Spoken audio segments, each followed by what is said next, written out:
The countdown is on. We talked about it a couple weeks ago, and still no traction on Trey Smith. So with the July 15th deadline looming, the Chiefs have still not reached an extension with the franchise tag guard Trey Smith.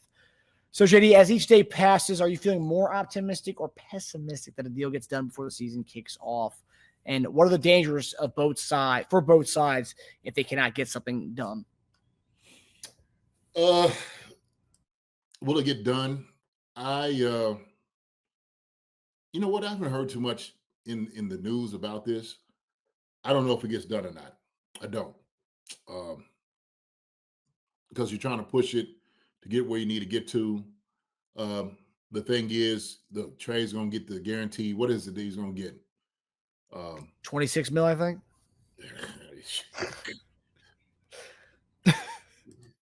So, hey man, he could go ahead and play for that for the 26. Okay. As that right there in itself is guaranteed. Sorry, 23 and a half. 23 and a half. Oh, okay. Only 23 and a half. A few million off. Okay. But good for him. Good for him. So yeah, you want to go ahead and get done with a long-term deal and lock it down. But hey man, I don't know if it's going to happen. I don't. I really don't. But I think where they'll be at, they'll be fine with it. It's still contingent on how he plays this year and all of those different things, and show that we still need him and all it. Shoot, that's what he can do. That's what he can, justify getting paid more money and getting paid a long-term contract. So, I guess. So obviously, when you go into this for next year, right? So the talking about what could be the dangers of it, right? So Trey Smith doesn't get a long-term deal, right? Doesn't agree to a long-term deal. God forbid, has an injury. Then it's okay. Well, now you're coming off an injury. You know how teams are like, well, like are gonna be the same kind of thing. And then on the other hand, if he comes out and dominates, then it's like, whoa, well, that price tag has gone up a little bit. So and then the salary cap grows next year. It's like, okay, well, I want more money. So that's where it's like the dangers of it for both sides on this. yeah, but I mean, that's what you have with guys, man, that sign tenders. So usually when you do that, or you become, a franchise. I mean, that's what happens, right? So, there's always risk being taken on the football field. It is. So, but I don't know. I don't see it happening. Hopefully it does. If it doesn't, then they'll just go ahead and move and proceed forward. Right? That's all you can do. And like you said, just come out there and just play, his butt off. And then you're like, okay, now you gotta pay. Right? Now you gotta pay. So are you surprised that it's I mean, I thought when he showed up for those mandatory minicamp days, I thought I was like, okay, they might be close on something. Are you surprised that by now they haven't got something done, and if that deadline comes next week, which we'll talk about again next week, right? Yeah, so we have our Monday show the night before the 15th. Okay, so we'll have another shot at talking about this again. But like, are you going to be surprised that it doesn't happen if it doesn't? no, nope, won't be surprised at all. Not at all. And that's because the tag amount being as high as it is. Yeah, I mean, it's good money, but I know they would want a long-term deal.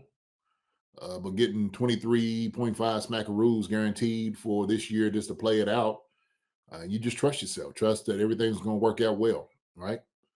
Um, and then go from there. Because I say this. Okay, here we go.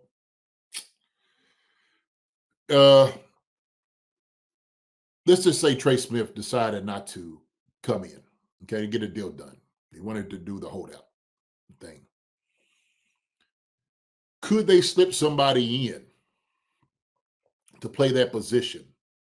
And somebody come in and almost play it well? Is that a question? We talked about Jalen Moore, right? So imagine this scenario. I'm not saying that they're going to do this, but here's a scenario that you can almost get. So you have Josh Simmons, Jalen Moore, who's backing him up, and they're two starting left tackles. So say you say, hey, Jalen Moore, let's move you down to left guard. Take King Suma and move him over to right guard. If Trey Smith is not there. They can play musical chairs with those, those positions if they wanted to, right? I mean, it's what teams do. Okay. And teams don't feel, obviously, because we just talked about the whole blood, collective bargaining agreement and whatnot. They're not going to allow guys to really hold them hostage. They're not. Talking about same Trey Hendrickson out there in, Cincinnati. Well, Shamar Stewart still needs to sign. I don't know if he signed or not. If he didn't sign, but they got a young guy to say, hey, well, if Trey's not here, they know Trey wasn't going to be here, Trey Hendrickson. So when they got somebody in the draft. So that's the thing. That's what are you putting me in place of if I don't take that, that chance? What do you do? So that's the question, man. That's the question. And that's one thing you don't want to see. You don't want to see somebody come in and start playing as good as you are. Or saying like, hey man, we could do this. Because they will try to find it. Look, Will Shields, Hall of Fame guard. Okay, I played with my guy. And I remember we had a conversation one day. He said, JD, you used to call me Thor. Thor. He said, man, they're always looking to replace you. Always looking to replace you. Like, daggone it. Will Shields, who's going to be a Hall of Fame guard, is saying this. There's a truth to this. And I know that. I knew that, in Philly. Got to KC. And you see guys, because they make more money, become expendable. I keep saying this. Sometimes it happens. Can they do without a guy? You best believe they will try it. They will. So I'm not saying they will, but hey, man, teams will try it. They always got a contingency plan. Do you think there's a shot of a potential that's kind of leaking into training camp? I thought him going to mandatory minicamp would be like, okay, he's definitely going to be there for training camp. Do you think there's a chance that he might kind of pull off? Like I said, maybe it was good faith that he showed up for minicamp saying, hey, I'm all in for this, right? I want to do this. And then all of a sudden it doesn't get done. I'm not saying he will hold out, Marcus. I'm not saying that at all. I'm just giving scenarios of things that could happen, right? And if that was one of the things that happened, regardless, it could be Trey, it could be anybody. It doesn't matter who it is, right? Anybody. Like I said, I just brought in Trey Hendrickson in that scenario too. But if they find a guy that could come in and play your position almost as good as you are, and they want to try to get away with it, they will. Teams will try to do that. Are the Chiefs that organization will try those things? I don't see why they're any different from anybody else. Yeah. So. No, and that's another beauty about bringing in the amount of depth we brought in with the O-line spot, right? It affords us and allows us to do that if need be. Well, and that's the thing. Trey Smith is a value there. Him and Creed Humphrey beside each other, Juwan Taylor on that side, man, some bad boys. Yeah. Hey man, but they're not saying anything fully for a reason. Maybe they're like, man, we should try to kick the can down the road.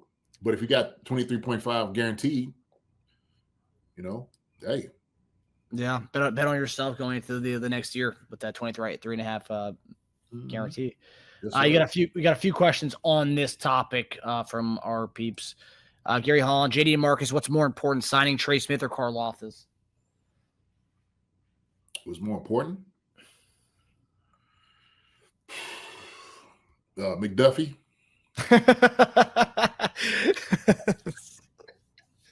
and then it'd probably be Trey Smith. Trade, of course, man. I think Trey, he deserves a good contract, man. He's been playing his tail off. So yeah. With the 5th-year option on, that's the beauty about the first round picks. We have the extra buffer with McDuffie and Karlaftis. Right. You don't have to do anything. Yeah, you don't have to do anything, man. You don't have to do anything with them right now. You don't have to. It's more of an urgent matter with this whole Trey Smith stuff. Justin the Way question: if he doesn't sign, won't that hinder the Chiefs from getting Trent and George signed? If he doesn't sign, it doesn't hinder the Chiefs at all from signing Trent and George. If I'm understanding what you're saying, Justin, shouldn't. No, because we technically have 2 more years with McDuffie and Karlaftis. So we'll still have money to spend with guys, especially for Trent and George later on down the road. So and I get everybody wants to sign a deal right now. It's like, that's what your agent's supposed to do. As long as your agent including with the team say, hey, you know what? That's okay. Just wait. Don't worry about it. Don't give them guarantee money. We don't want the biggest contract. So let's sign up for something, menial right now.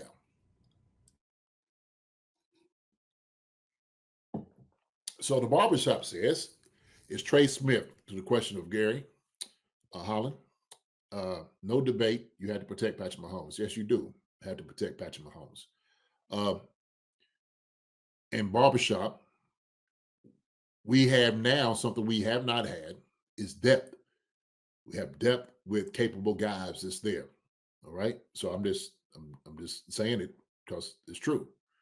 Now, does that mean that the guy that's depth pieces behind Trey Smith is as good as Trey Smith? I'm not saying that at all. But I know the guys that are there will try to compete to be as good as Trey Smith. The teams will try to find those things out for sure. So. Yeah. Justin Blackwell's got a good point here. Beach and Smith are being nice to you guys, giving everyone something to talk about during the lull.